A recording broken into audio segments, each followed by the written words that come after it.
Hi hello, നമ്മുടെ ചാനലിൽ തുടരും എന്ന് വെച്ചതിനെ കുറിച്ച് ഡീറ്റെയിൽ ആയിട്ട് റിവ്യൂ കൊടുത്തിട്ടുണ്ട്. തുടരെ കുറിച്ച് പറയാലോ. തരുൺമൂർത്തിയാണ് ഡയറക്ഷൻ, സ്ക്രിപ്റ്റ് നോക്കി സുനിൽ തരുൺമൂർത്തി ചേർന്നതാണ്.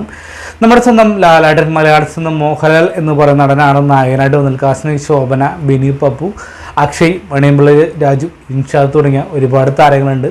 പ്രകാശ് വർമ്മ തീർച്ചയായിട്ടും എന്താ പറയുക, ഞാൻ വളരെ സന്തോഷമാണ്. കാരണം പറയാൻ വാക്കുകളില്ല. നമ്മുടെ സ്വന്തം ലാലേട്ടൻ അല്ലെങ്കിൽ മോഹൻലാൽ എന്ന് പറയുന്ന നടൻ്റെ ഒരു പൂർണ്ണമായിട്ട് സംബന്ധിച്ച ചിത്രം നിലയിട്ട് ഒരുപാട് വർഷങ്ങളായി.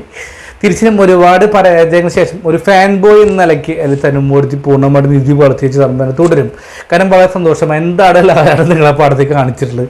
ഗംഭീരമായിട്ട് അതിങ്ങനെ തന്നെ പറയാൻ വേണ്ടി ഒരിക്കലും എന്താ പറയുക, ഒരുപാട് നിങ്ങളുണ്ട്. കാരണം എന്താ പറയുക, പൂർണ്ണമായിട്ടും ഞാൻ ഒന്നും തന്നെ സ്പോയിലാക്കുന്നില്ല. ഒരൊറ്റ കമ്പൻ, അതായത് ഇതിൽ പറഞ്ഞ ഡയലോഗ് ഉണ്ട്, നിൻ്റെയൊക്കെ ഉള്ള പോലീസുകാർ നീ പറയാൻ വേണ്ടി പോകും, അതായത് ഒറ്റ കമ്പൻ കാട് കയറിയെന്ന്. തീർച്ചയായിട്ടും ആ ഒരു കഥാപാത്രമുണ്ട്, അല്ലെങ്കിൽ ഒറ്റയാൻ, ഒരു കാട്ടാന അല്ലെങ്കിൽ ഒരു ആന എന്ന് പറയുന്ന കഥാപാത്രം മോഹൻലാൽ പ്രകടിപ്പിച്ചിട്ടുള്ളത് ഗംഭീരമായിട്ടുള്ള ഒരു എന്താ പറയുക, ഒരു ഡെപ്ത് തന്നെ പടത്തിന് കഥാപാത്രം കൊടുത്തിട്ടുണ്ട്. ഇമോഷണൽ ആണെങ്കിൽ മോഹൻലാൽ എന്ന് പറയുന്ന നടൻ കരയുമ്പോൾ പ്രേക്ഷകരും കരയുമെന്ന് പറഞ്ഞിട്ട് പൂർണ്ണമായിട്ടും ഇത് സംബന്ധിച്ച് നൽകുന്നുണ്ട്. കാരണം ആ ഇമോഷണലായിട്ടാണെങ്കിൽ പഴയ ലാലേട്ടനെ കണ്ട സീൻ തന്നെ എനിക്ക് തോന്നുന്നു സെക്കൻഡ് ഹാഫിലാണ്. ഇമോഷണലി ആണെങ്കിൽ പോലും ആ ലോഡിൽ സീൻസിൽ എന്താ പറയുക, ഇർഫാനോട് പറഞ്ഞ സീൻസ് തന്നെ ഏകദേശം ഒരു 3 മിനിറ്റോ 4 മിനിറ്റോ അത്രയും സെക്കൻഡ്സോ ഉള്ളൂ.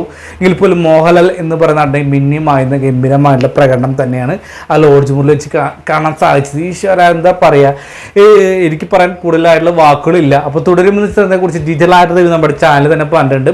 അപ്പോൾ കാണാൻ താല്പര്യമുള്ളവർ ആ ഡീറ്റെയിൽ ആയിട്ട് റിവ്യൂ കണ്ടു നോക്കുക. അപ്പോൾ ഇന്നത്തെ വീഡിയോ ഇഷ്ടപ്പെട്ട് കഴിഞ്ഞാൽ എന്താ പറയുക, ലൈക്ക് ചെയ്യുന്ന കാര്യം പരിഗണിക്കുക. അവർക്ക് ബൈ ബൈ.